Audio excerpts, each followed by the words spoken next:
All right, guys, welcome back. Day number 23 of the Fit Chick Project. And today I've got another story of how the go hard or go home mentality left this badass athlete going home and actually staying home. Meet Natalie Allport. She's a self taught pro snowboarder and regional level CrossFit competitor that had to really learn it the hard way. She's a hard worker that found out that there really are limits to working hard when her body started to shut down on her. As a result of being so go for so long, she was forced to take 6 months completely off from the gym, going from several hours in the gym to doing nothing but walking.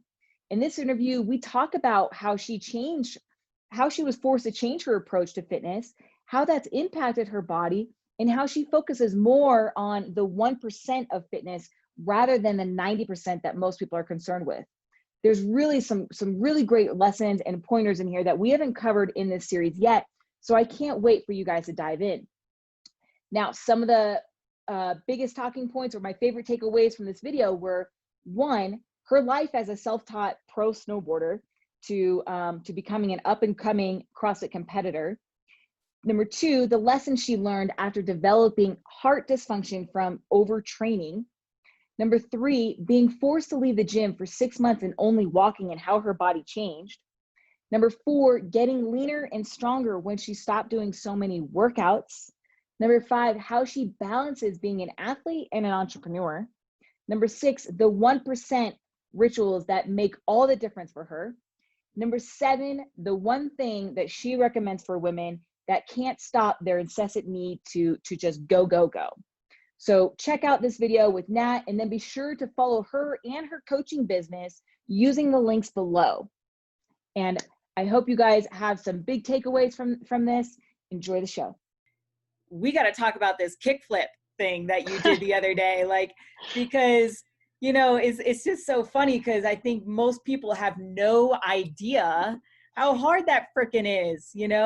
Oh my gosh. Yeah, I used to practice kickflips for hours when I was a kid. I was always my parents would be like, come inside, it's time for dinner. I'm like, no, not till I land whatever trick I'm trying to do. So I'd be Right. on the curb and trying to learn whatever different things. My grandpa made me a skateboard rail, and I had all these random things out in the driveway.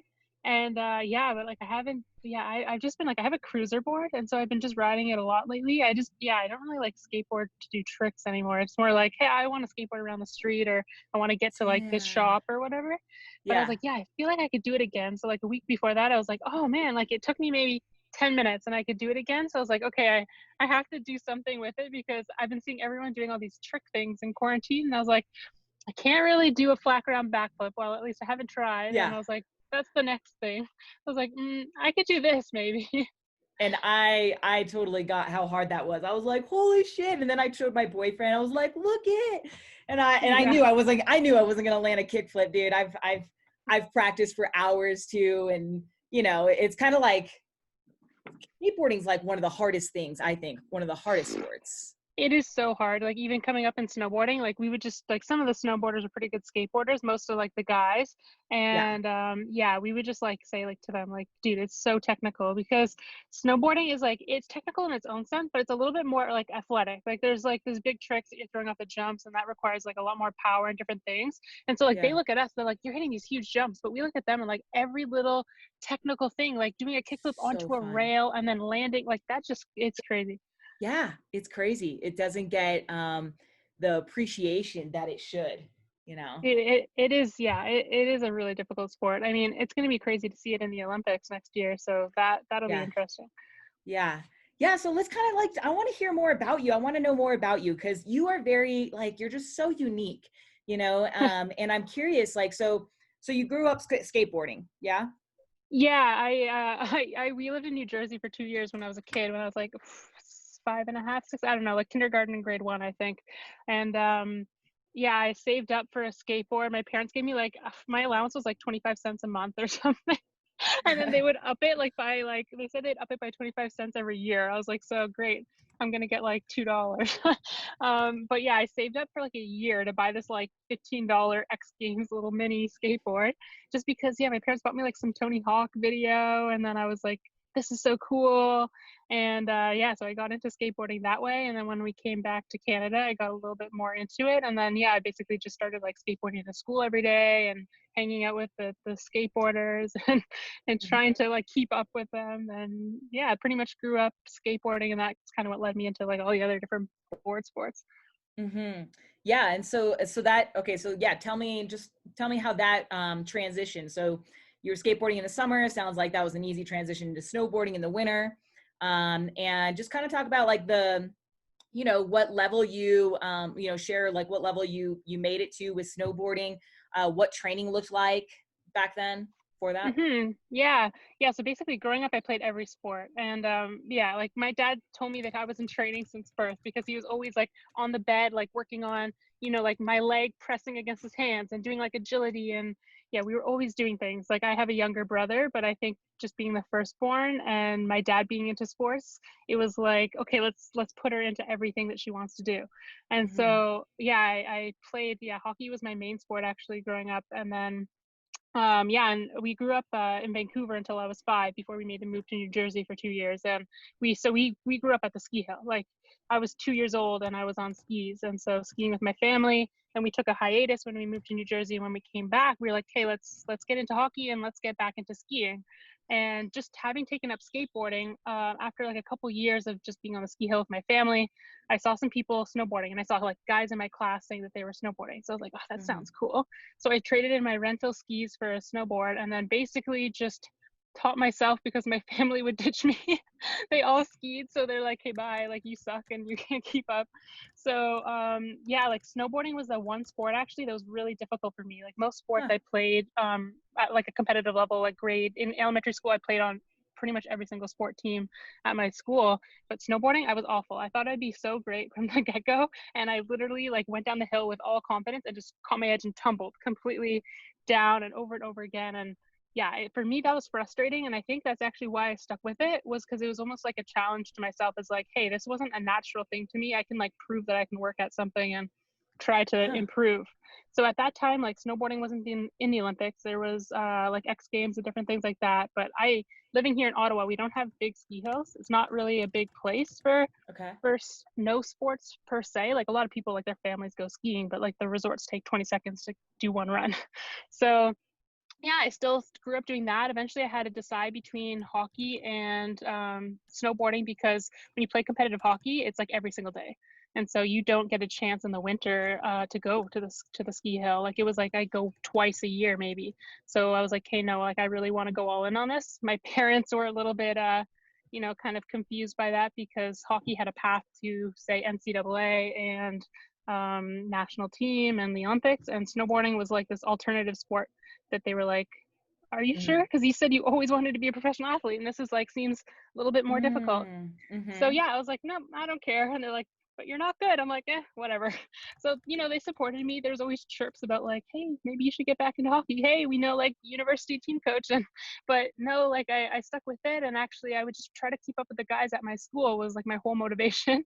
I was like, no, I have to like prove to them that I'm good. And then I started entering little competitions. At first there'd be like 2 girls at competitions, because they're just locally. And yeah, I'd come home and say like I won, and then my dad would say, well, how many people were there? Two people. And yeah, so I just did that until I started doing a little bit bigger competitions. Just I had a really good mentorship from a few different girls who were like 10 years older than I was, who were around here, who were competitive snowboarders. And they actually, most of them came from different countries and like moved here because of boyfriends and different things. And meeting them at local competitions, they like kind of pushed me to like, hey, come travel to this competition. And so so I would go to these ones, and eventually I went to this really big one, and I came like dead last. I fell. And so then I vowed that the next year I would win. And so the next year I actually I graduated school a semester early so I could try to do high school, so I could compete more and work to like afford competing more. And I broke my tailbone, and then ended up a few weeks later going to this big competition. And I was like, I don't care, I'm riding through whatever. And I ended up winning, and it was against like all these girls that were like on posters on my wall and like on magazines. Oh, so yeah, so when I won, I got like flown out to California for this other competition. We got to go in like a Monster Energy tour bus. Like it was like for like I think I was 16. it was like the most epic time ever. Like I won all this money. I had like this huge check, and I thought it was the coolest thing ever. Like I remember my dad and my brother were there. My brother always is chirping me, but he like hugged me after my run. He was so happy. We called my mom. And yeah, so I went to this competition out west. Didn't do the greatest. The weather wasn't the greatest, but I had like a blast. It was such a cool experience. Finally started meeting like people from around the world who were doing the same thing. And then that summer, I had saved up for years to go to a summer camp out west in Whistler, and made the agreement I could afford 2 weeks. And my parents said they would pay for the third week if I agreed to start university in the fall. So I was like, oh, okay, fine. Yeah. So yeah, made that agreement with them. When I was there, they announced the snowboarding would be in the 2014 Olympics, and this was 2011. And Okay. so I was all like hyped up. It was like the mood of everyone was super excited because there was like all the people who would definitely be qualifying were there. So then I got home, and I was literally just at my cottage with my family, and one of my friends texted me. She said, "Hey, did you see like on the Canada Snowboard website you're on the junior national team?" And I was like, "What? There's not a junior national team." And she's like, yeah, they just started because now slopestyle snowboarding's in the Olympics. They just made like a national team program and everything. I was like, they didn't even email me. It's literally, so I guess because I had won that competition and like fought through the whole tailbone and everything, I ended up making it. So all of a sudden, like I had no coaching, nothing. And I had to hire a coach, which is super expensive. Had to get insurance, had to start training, like strength and conditioning and everything, because my parents are starting to get worried about like, okay, like you've had bad injuries. What can we do to prevent this? Yeah. So yeah, that's kind of what like launched everything, was like this whole random series of events, like, you know, doing the whole qualification process to get on the national team without even realizing there was any sort of qualification process. Yeah. And yeah, that kind of started a whirlwind of getting into strength and conditioning, because we ended up hiring the local university strength and conditioning coach to train me. And she was also getting her master's in sports psychology. So it was like the perfect fit for me. Okay. Yeah, literally we would meet together at like 7 a.m. and go to the university gym, and she would train me, and we would do different things. We'd play squash together and all these different fun things. And then we ended up interviewing coaches down like about 8 hours from where I live. And so I actually ended up boarding for a year, almost 2 years, like off and on with my coach's parents. So I got to live with them. They were school teachers, and it was really cool. And just travel with like a whole group of people that, you know, all of a sudden I was thrown into basically like the life of a pro athlete, which was really awesome, just training all the time. And yeah, I got super into the whole strength and conditioning side just from realizing that it made me a more confident athlete, and also realizing I didn't have the background that all these other athletes had. They either had a lot more money or had been spending so much more time on a snowboard. And so for me, it was like, where's my only leg up? It was like, well, okay, it could be my training. And action sport athletes don't really like training. It's not cool per se. Yeah. Mm-hmm. You're right. So it was like a little bit anti-culture, but I was like, you know, it was kind of my saving grace. And then all summer when, you know, I'd be back home and I'd be away from all my athletes. That was like my thing. It was like every single morning I would go and spend a couple hours at the gym by myself with my music and train, and then come back home, because I kind of had these like two split lives, where it was like my friends at home, my friends from snowboarding. And so yeah, going to the gym was like both good mentally and just also for helping me with my training. Right. Okay, cool. So and then so when you were doing, is that how you got introduced to CrossFit then? Yeah, in a way. So basically, yeah, I the first year I had the strength and conditioning coach. Then the second year she moved away because she graduated, and she moved, and so she sent me like my old programs, and so I learned how to like kind of program for myself. And then I had an injury that year, and I got super into like training. So I actually spent like the whole summer just researching training and nutrition, and then went and got my personal trainer certification. And then I actually started training local ski and snowboard teams. So I did like seminars, and then weekly not boot camps, but like training camps, off snow training camps all throughout the fall with them, which was like super fun. Except for managing like a whole group of 12-year-old boys was like a whole other hassle. But yeah, like that's how I kind of got into it. And then I guess it was like a few years of I was just training by myself. And I had a friend. She used to be a pro skier, and now her current husband is like one of the owners of CrossFit NCR. And so I had met her when I was like a kid, and she knew like my brother and I, and she saw like me train, like I used Twitter a lot back then, and she saw like my whole training log and everything, and she's like, hey, you should come try CrossFit, it's really fun. And I was like, at that time, like everyone was, especially strength and conditioning, and the strength and conditioning coaches I'd work with are like pretty anti-CrossFit. Yeah. Like they're all like, no, like, and so me not Mm-hmm. knowing everything, I was like, I don't know about this whole CrossFit thing. Like my coaches told me that it's not good. And so I was like, I don't know. But I had one kid who was on my snowboard team who was like super strong and doing only lifting and posting his videos. And I was like, and he told me he did CrossFit. And I was like, oh yeah, I remember he did CrossFit. And he was like really cool. So so one day I just picked up my friend, we went to the gym and we did an Olympic lifting class.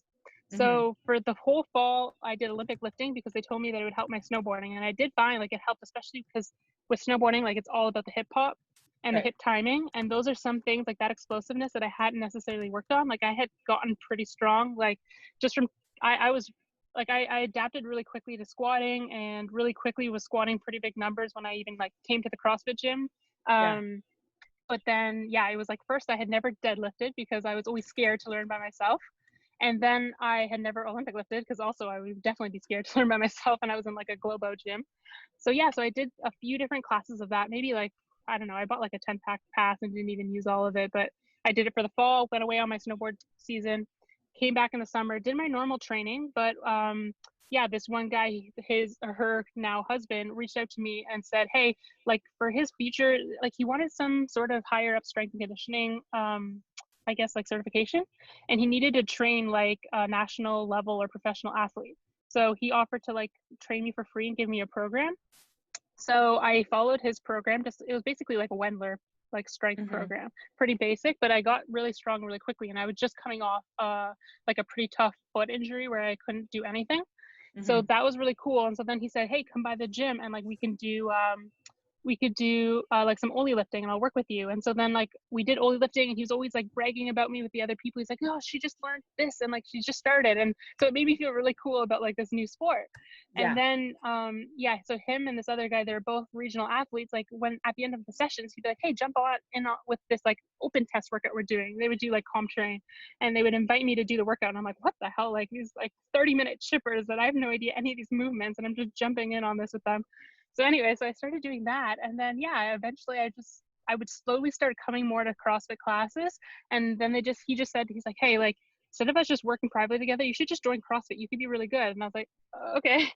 And so I joined CrossFit basically full time just before my final season of snowboarding, which was kind of a saving grace for me because it gave me a place like to go once I retired. Okay. And then, so CrossFit, what level did you make it in CrossFit? Yeah. So when I started out, I was like, I like to be competitive at everything. So for me, it was like, oh, okay, if you said I could be good, then I want to be good. And so like, I learned a muscle up like first try. Somehow no one believed that I could do it. They're like, they didn't even tell me how to do it. They said, try it and we'll tell you what you're doing wrong so that you can then work on it. And somehow I did it. And they were like, what? And so like all these things, I think it was a lot of the like past, like I was pretty good at taking up sports when I was a kid. So I always say like, if I found CrossFit Teens, I think that would have been really cool for me as growing up, especially like as a little bit more muscular growing up. I was like super skinny, but like also like, the person who's in the gym class and like the girls are like, how come you have a 6-pack? I'm like, I don't know. I just was born like this. Athletic. So like it was just really cool to take on this new sport and learn things kind of quickly, which it wasn't the same in snowboarding. Hey girl, real quick, have you seen my new Fit Chick clothing line? Oh my God, dude, it is so cute and there's something for everyone. There's muscle tanks, there's crop tops, there's hoodies, there's trucker hats, and way more coming. Now, the term Fit Chick is not at all about your physical appearance, but rather about the character and the soul behind the name. Fit Chicks are proud. They take pride in what they do and who they are in and out of the gym. Fitness is a way of life for us. It is who we are. And we respect the discipline and the work ethic that every Fit Chick embodies. We love fitness not because of the physical body it creates, but rather the feeling and the experiences that being fit gives us. If this resonates with you, be sure to check out all of our clothing designs at shopfitchick.com. As of now, all orders are going to be done pre-sale only, and the designs will change with every new batch. So if you find a style that you really, really like, buy it up because who knows if it'll ever come back. All right, let's get back to the show. Okay, try to say something now. Oh yeah. Okay. Yes, Yeah? we're good. We're good. Okay. Okay. Okay, Yeah, so I think it's my bronchitis. computer's like super hot. Yeah, so I had Yeah. the bronchitis, and then yeah, did we go through the part about the heart problem, or did it cut out? Oh, no, that's probably when you were cutting out. That sounds like a pretty big deal. Okay. Okay, yeah. So I had bronchitis before the open, and yeah, I did that chipper WOD 16.1. I kind of fought through, and I remember I got a message from like, you know, the owners of the gym, and they said, "Hey Nat, like we know it sucks you've trained so hard for, you know, this workout, but don't worry, like our team, like the other athletes will try to pull it together because we're trying to qualify a team." And I was like, yeah, okay. So I do the workout, I go fairly hard, and I felt like something off within the start. Like it was like my heart rate was already elevated. And so I assume it's a bronchitis. And actually there was a doctor there, and she was like telling me like, should we give me IV and all these things? And I was like, no, it sounds weird. So I went home, and yeah, I remember I was like having these chest pains, and it really, really hurt. But then I just kind of tried to ignore it because I didn't really want to go to the hospital or anything. And so I ate dinner, I went back upstairs, and then I told my parents like, yeah, this chest pain. So my dad thought maybe I have asthma, gave me his puffer, and then we checked my heart rate. It was like through the roof, and I was just chilling, like doing nothing. And so yeah, so my mom drove me over to the hospital. We spent the whole night there basically getting tests, and they said I had pericarditis. So it's like your heart is inflamed, your body was fighting your heart. And so they said they actually don't know why it ever happens, but it has been linked to having like bronchitis or some sort of lung infection. Basically, it's almost like you're almost kind of like an autoimmune where your body doesn't, it's just fighting everything, and it decides to fight your heart. Okay, gotcha. And so they said if I would have done like redid the workout, because I was planning to redo it Monday, I could have caused permanent heart damage and like never been able to train at that level again. So yeah, I was really lucky I went to the hospital. Basically they prescribed me like, I don't know, naproxen or just like some crazy anti-inflammatories. They said basically like any other inflamed muscle is how you have to treat it, but I wasn't allowed to get my heart rate up at all for like a month or so. So I was out of the whole open. I did like one rep just to like, you know, put my score in and stay in for each workout. But yeah, I literally, not even driving, like I had to lower my stress completely. Even I'd walk around the block and get super lightheaded. And 2 weeks after, I went to my doctor, and she said, oh yeah, well you also have mono. And she just said it so casually, and I was like, what? I don't have mono. And she's like, they didn't tell me that at the hospital. They just took my blood and like never told me. And she's like, yeah. And she retested me, and she's like, yeah, you have mono. And I was like, well, great, now I have everything. And so I actually spent the whole 6 months basically off because my mono got so bad that I was so tired for, like, I had mono for 6 months. So I spent the whole summer, like I would try to go to the gym once, and I'd be off for like 2 weeks because I could barely like get out of bed, and walking around the block, I get dizzy and feel feverish.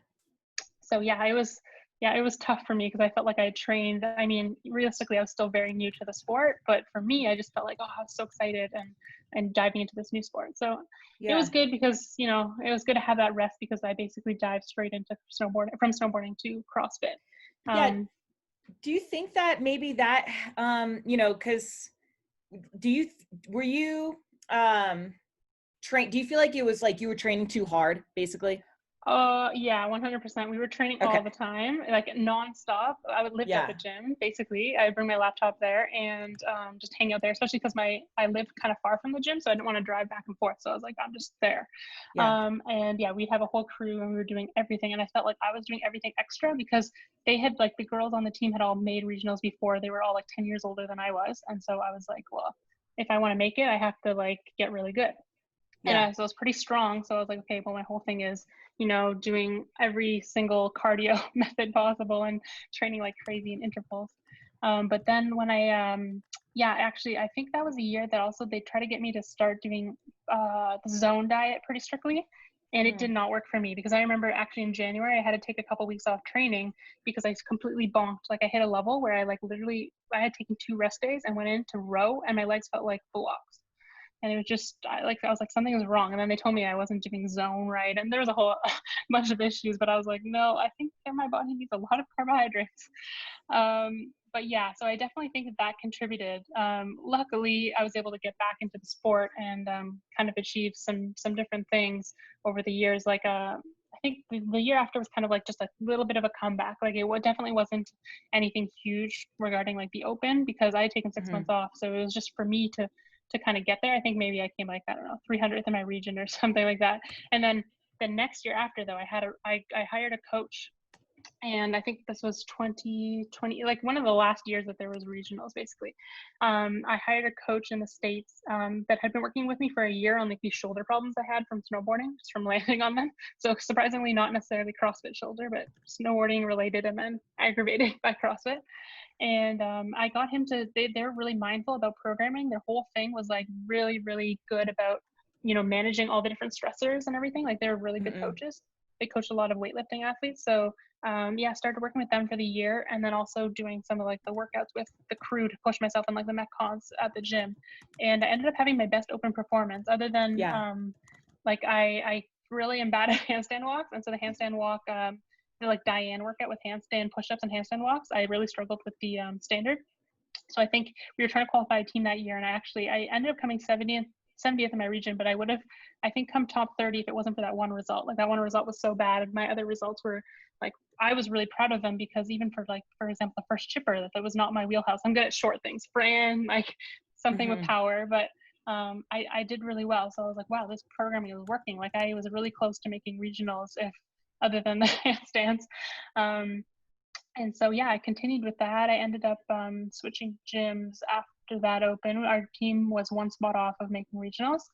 And then once sanctionals and this whole thing started, I teamed up with a couple other really great athletes, some top athletes in the UK, and that I knew from, because they had some similar coaches. So I did strength and depth last year with them. Unfortunately, we didn't have the best result. We realized how important it is to train with a team full time and not just fly out there a few days before. But yeah, we had a really good time. And then I did Asia CrossFit Championships as an individual last year as well. And then crashed my motorbike in Bali, hurt my shoulder, and now I've just been just enjoying training, which has been good for me balance wise and managing business and everything. Cool. Okay. So here we go. We're transitioning. Like, this is really cool, because it sounds like, so, we kind of went through that phase where we just push, because that's what we knew we were good at.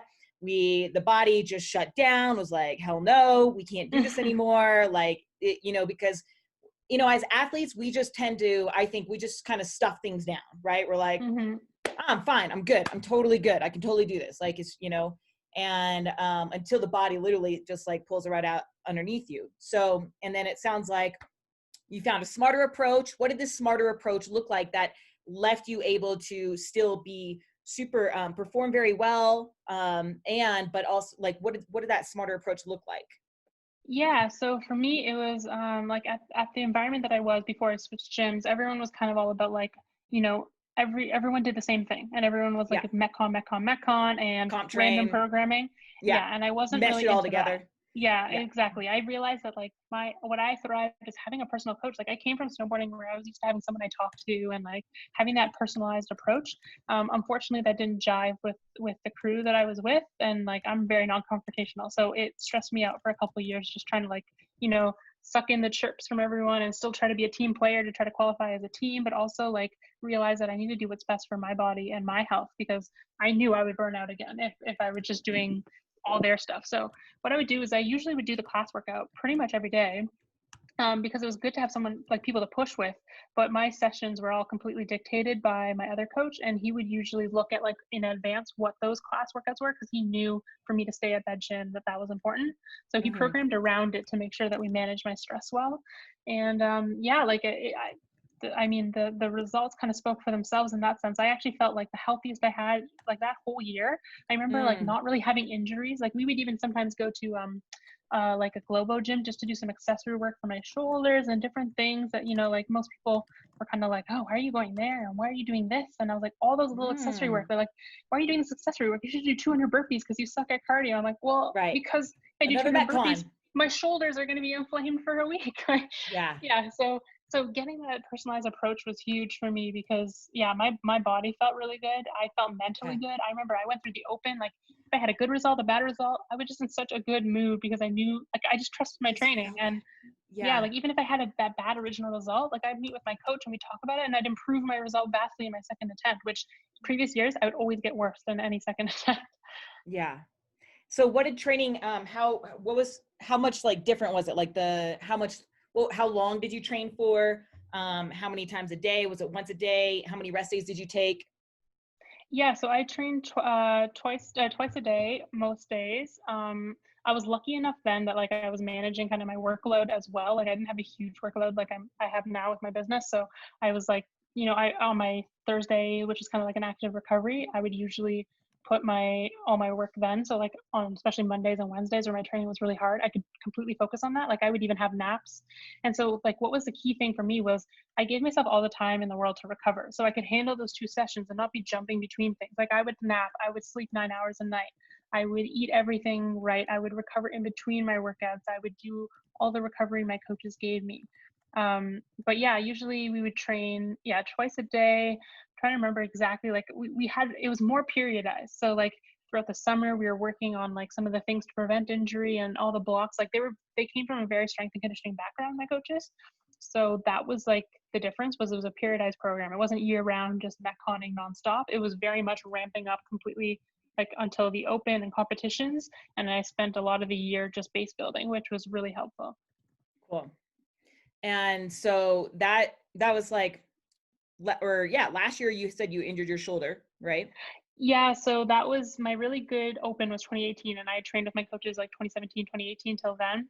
Okay.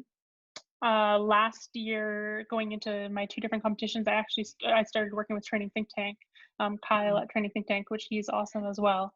I've And heard that that. was really good because one of the issues I had before, like my other coaches were really good, but I found that once I left the other gym and stopped doing as many metcons, it was like that I had that balance between the metcons and the really periodized programming. But when I started just the periodized programming, it was like my performance kind of it was like I had peaked, and now it was like maybe that's not right for me. So we made a few different training mistakes, but anyways, so I linked up with Kyle, and he was really great. And then unfortunately, my boyfriend and I, after Asia, we went for like 4 weeks to Bali, and a cat ran in front of my motorbike, and I was going 60K and fell right onto my shoulder.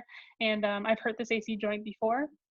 I've hurt both my AC joints, and it really just hasn't recovered. Like even just doing front squats outside in my driveway right now, like resting the bar, like I can feel it, and it bruised and inflamed the day after.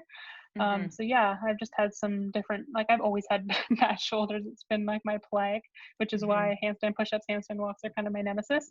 So so I've just, I've been taking the time, especially because there's no competitions coming up. And last year was a really big year for my business. So I just was like, you know what, like it's time just to switch some of my focus a little bit. When I want to come back and compete, I know I can like get back there and compete if I want to. But yeah, it's kind of been a blessing in disguise just to take that time. Yeah.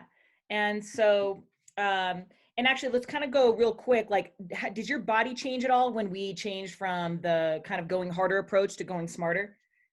Did you change that? Yes, I would say it did. So before that, I found like, I guess there was times where I was really lean and times where I wasn't. It all depended. I went through some different nutrition coaches as well, and then I ended up, like starting to eat more was actually the biggest difference.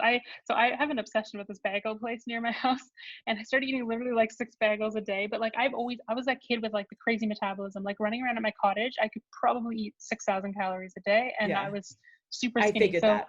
Yeah. so like I don't know why I was being put on like told to do zone and paleo and all these different things. And so I went through that, like basically trying everything, and it just, my energy was always bonking, and I wasn't necessarily, like sometimes I would get really lean and other times I wasn't, and I wasn't really paying too much attention to that. But actually it was so funny because there was one time where I was like super lean and everyone was asking what I was doing, and I was like eating 6 bagels a day.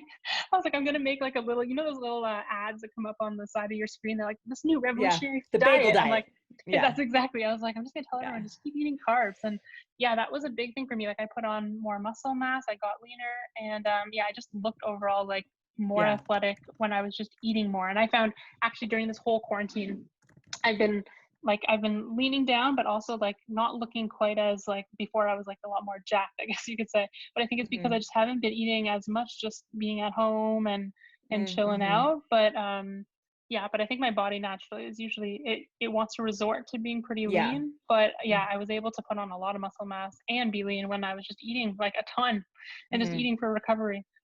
Yeah. And I mean, I think more importantly for you specifically, because I mean, it seems like, being lean has just sort of been your way of life. You're just naturally like that, but you felt great. Which meant you were able to perform and do what you love.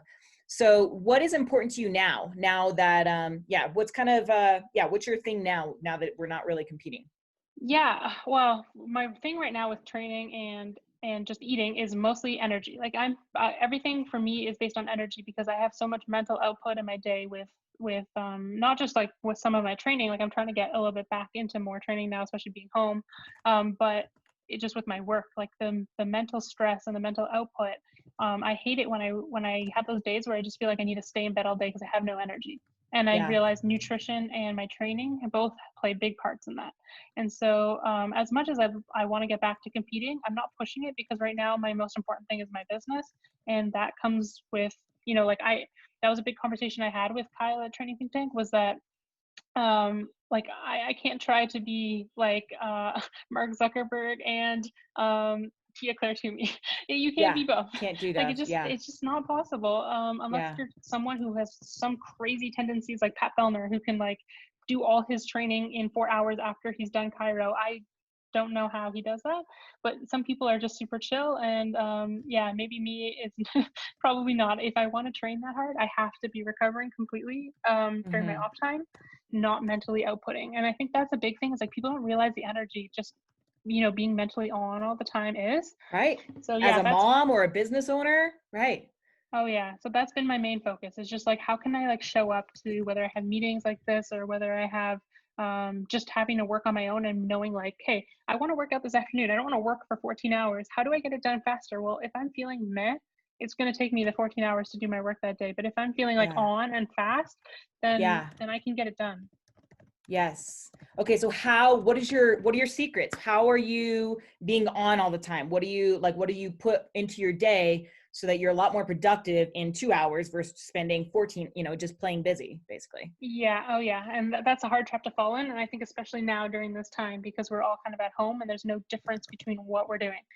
My biggest thing that I've been doing, especially in this quarantine, but something that I've always tried to focus on, and definitely in that year that I performed the best was focusing on those little 1% recovery things. Like it was my morning routine. It was my night routine. Like every single night I was doing a whole flow to like get myself a deeper sleep.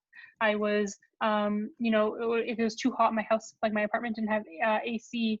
And so I was like having a cold shower to get my temperature down so that I wouldn't wake up in the night sweating. And I was doing that every single night, wearing my blue light glasses in the morning, waking up at a certain time, having my routine, doing my Ram Wadse or something like that before I went to the gym, taking that time for my mental health. Like I did every little thing. I had like printouts of the check boxes.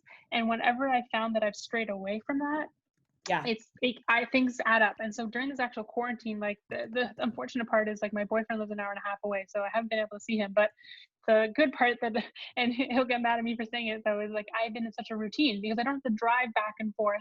I'm in one place and I've been able to get back to that routine that I've been kind of missing.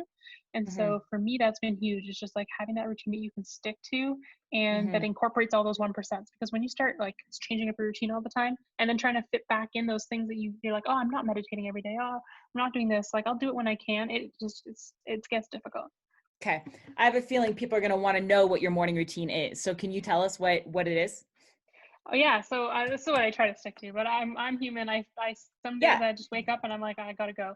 But I try. So I'm not a huge person of like waking up at 5 a.m. That's not my thing because it was one thing that Ruth told me. He was like, you don't have to because you can work at any different time. It's not like you have to work at 9 a.m. So the only time you can wake up is 5 to get like your work done in between. It's like, no, like you can kind of take your time. So I don't wake up that early, but I have been trying to wake up a little bit earlier because getting that jump on the day before you have emails or anything coming in has been huge. And then trying to get a meditation in, whether it's meditation or breath work. I've been big into meditation, but this quarantine, I've been like trying to explore a little bit more breath work. So I do either one of those, trying to get outside, whether it's sunny or rainy or whatever, like at least just stepping outside into the sun when I get up has been huge. Drinking some water, but like just taking that time to, water, meditate, coffee, put my dog outside, just have a little bit of slow morning before the busyness sets in. Because if I just go and start working, it ends up actually kind of being like that day where I'm nonstop working versus if I just take that hour or whatever to myself, I'm more productive in the time that I'm working. Yeah, totally. I think it's just like giving yourself enough time, and if not just enough time, but more than enough time almost, so Yeah. that you can really just be in the moment rather than shit, I gotta do this in like 15 minutes. I better hurry up and cross this off, So, okay, cool. That's been tough for me actually, because growing up, my parents would get super mad at me about that. It was actually like I was that stressful kid making them late to everything because I was like, I like the stress. I live for this. And they're like, what is wrong with you? And like they're like, come on, it's time to get ready to go. I'm like, no, we're not leaving for 20 Yeah. minutes. They're like, please just get ready. And I'm like, no, no, no, no, no, no, no. I'll come 1 minute before and you'll see how fast I can get ready. And it's just like, Yeah. oh, I'm so glad I outgrew that. Oh, you're so funny, man. I think you just made me realize why I'm always like playing this game when it's time for like getting on a flight, like a plane. Oh yeah. I'm like, yeah, I can make it. And I'm the one running every single time. My boyfriend hates it.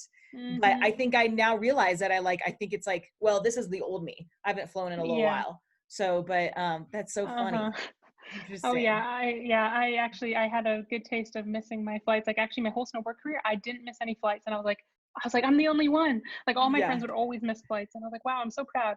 And then my last snowboard competition, I was actually my brother was gonna fly out to watch, and he'd flown out west to visit a cousin first, and was meeting me, and I had like an aunt picking me up out west, and I missed my flight, and I was like, oh my gosh, and it was totally my fault. Like I told my mom was gonna drive me, but I was just like, taking my time and just yeah, I didn't wake up early enough, and that kind of kicked me in the ass a little bit, because it actually happened to me twice. I was in New York City and same thing. I Yeah. slept in. I was like, oh, it's 5 a.m. I don't really want to like call a cab right now. Yeah, of course I missed my flight. Well, Yeah. so now I'm learning my lessons. Like it's much more chill just to relax at the airport and have that Yeah. time to like sit on your laptop or watch a show. I'm starting to learn that too. It's nice.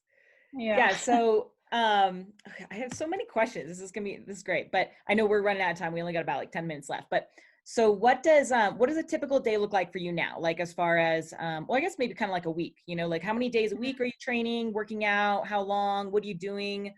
Let's go with that. Yeah. So I would say almost like right now I'm like intuitively training. So I'm just like throughout the week I'm like thinking, okay, well, yesterday I did a lot of legs. So like today I'm going to do more upper body, and maybe I'll do like this Metcon or whatever.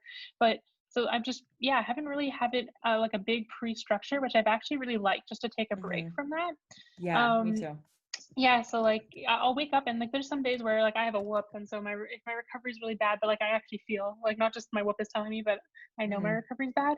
I'm like, no problem. Like I don't have this competition coming up. I can chill because I have a lot of work to do today, and I don't have to try to fit this in and then all of a sudden be tired and never get my work done. And then when I do feel good, like say the day after, oh, I have all this work to do and I'm not going to get my training session in. So what I've been trying to do is even just like monitor the weather, because I love getting outside in the sun. So I'm like, it's a rainy day, boom, I'm doing all my indoor work, all my video editing, all these things. Like I'm sitting inside and crushing the whole day on my couch or whatever with my laptop. And when it's sunny, I'm like, I want to line that up to where like I'm outside, I'm whatever. If I have to create content that day, I can do it outside. If I have meetings I want to do outside, if I have like my training and I want to do outside, I give myself all the time in the world to do that and enjoy the day. So yeah, I've been trying to line it up a little bit with the weather, but yeah, basically I spend most, like as any entrepreneur knows, they're basically always working. So that's been something I've been trying to turn off, watch The Last Dance every week at nighttime and have some chill time off. I've been doing like weekly Instagram lives and stuff where I've just been having like a happy hour. So I'll have a drink, and which is like rare for me, but yeah. Oh Yeah. shoot. I gotta do that with you. That sounds like fun. Yeah.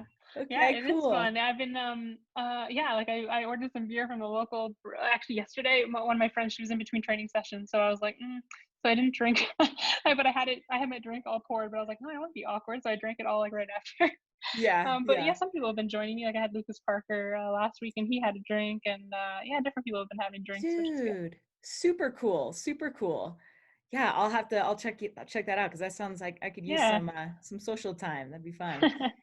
So how do you feel like because that's the hardest shift, and I'm sure you kind of know that shift of like allowing yourself to just chill out. Like how do you feel like what's been the biggest, what has helped you make that move so that you don't feel guilty or lazy for not going and working out? Yeah, so honestly, this is probably, I discussed this with this Olympian yesterday on my live, and she's like, her Olympics are postponed till next year, and her whole season. And so actually we realized that this feeling that we've all kind of been having is just not having FOMO because no one else is doing anything. So we're trying to think of like, how are we actually going to take that when everyone is back doing things and not have that feeling? Because, I think it's, as humans, we're always going to kind of feel that.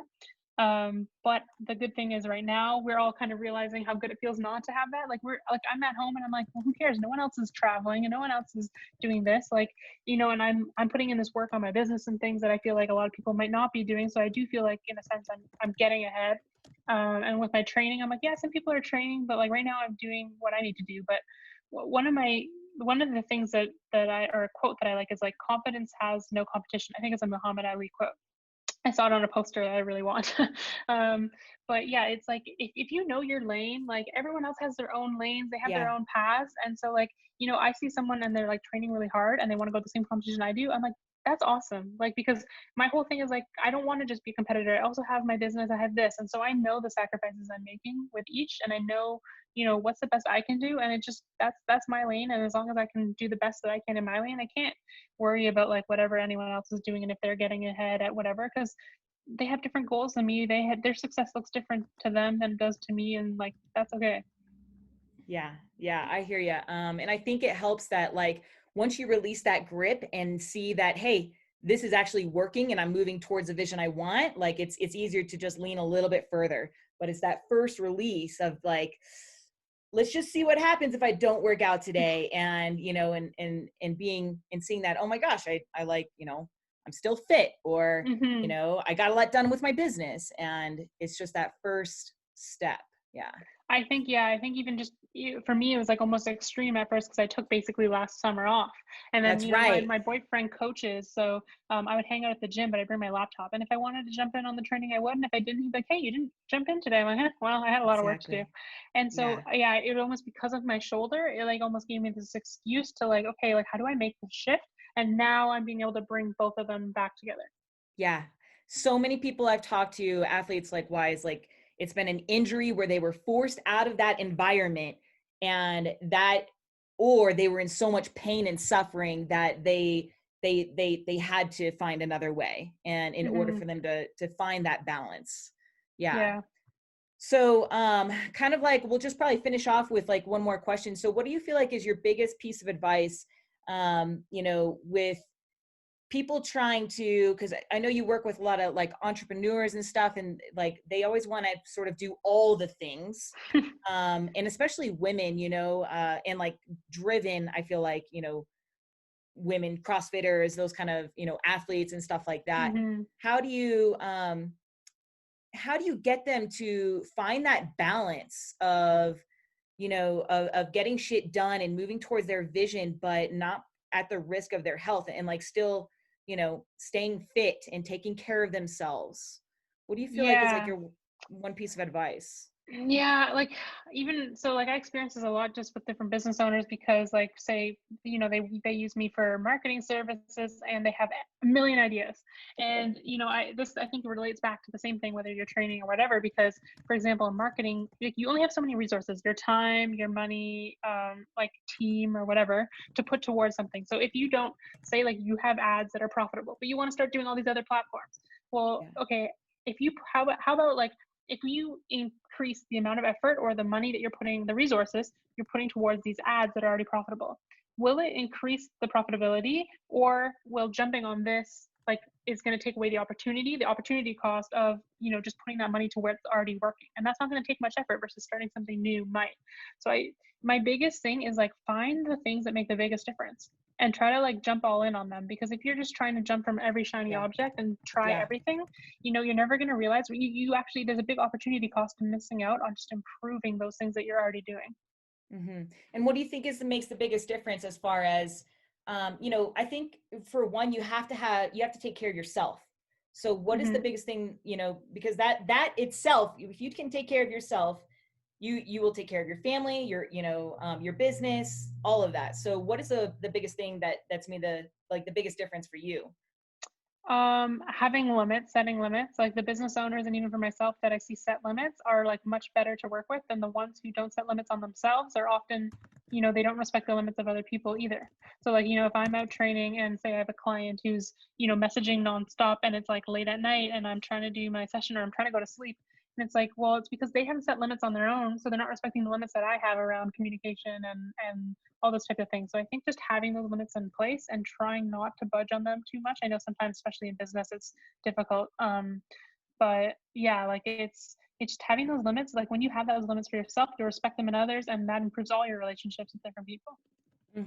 I agree. Yeah.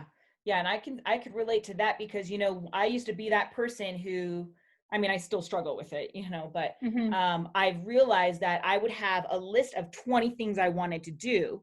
And I'm just like, there's just no point. It's funny because every single day I relive the same experience of not getting everything done and being hard on myself.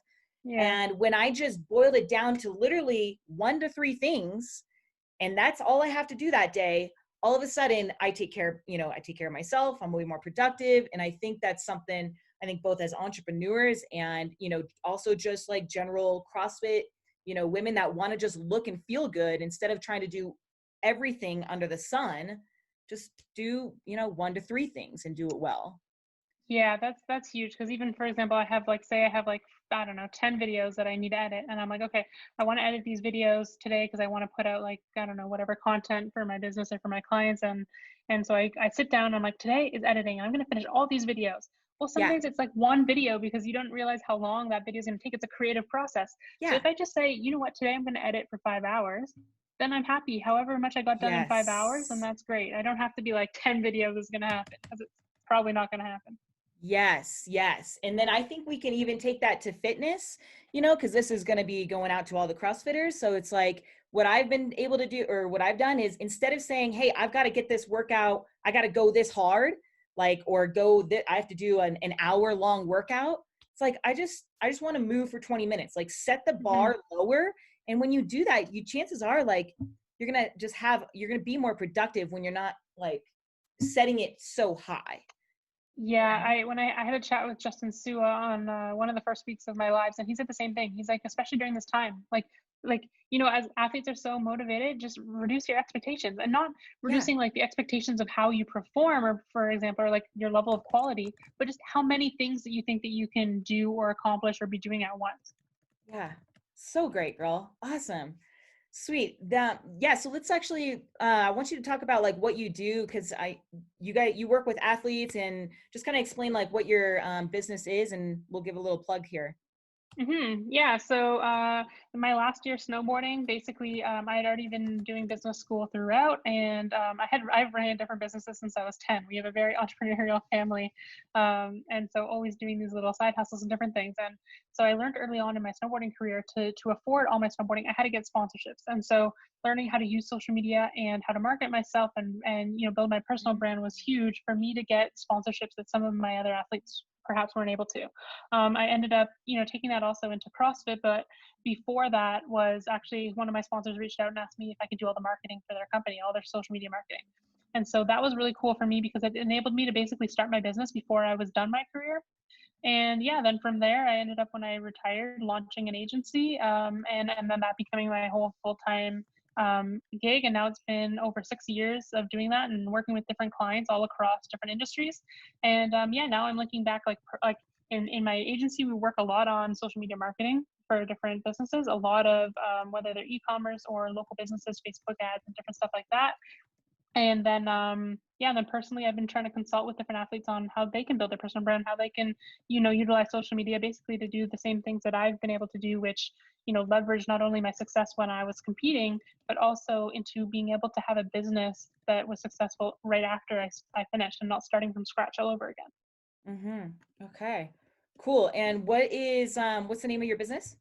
93 Agency. So the website is 93agency.com. Cool. Awesome, girl. And is there, so 93agency.com.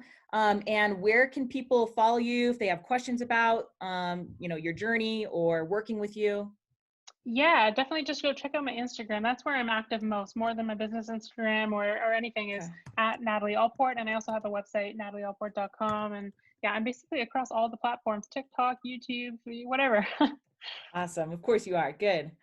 Awesome, dude. And is there anything else that you want to promote or anything? Talk about like any program that you're running? No, yeah, I think that's it. I'm really enjoying using this time to connect with different people. So if you're another Yeah, athlete, an entrepreneur, whatever, just hit me up on Instagram. I'd love to chat about whatever you're working on. for sure, dude. Yeah, so actually, well, we're gonna end this here, but just stay on, and I just want to. I'll talk to you about that in just a second.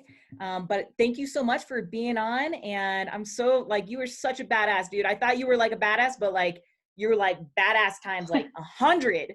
I mean, I like the fact that you Well, like thank you. self-made snowboarder. I mean, it's unreal, and I think yeah, it's just been really cool to hear your story, and it's really inspiring. So thank you for being here. Thank you. No, I enjoyed it. No problem, girl. Oh wait, let's get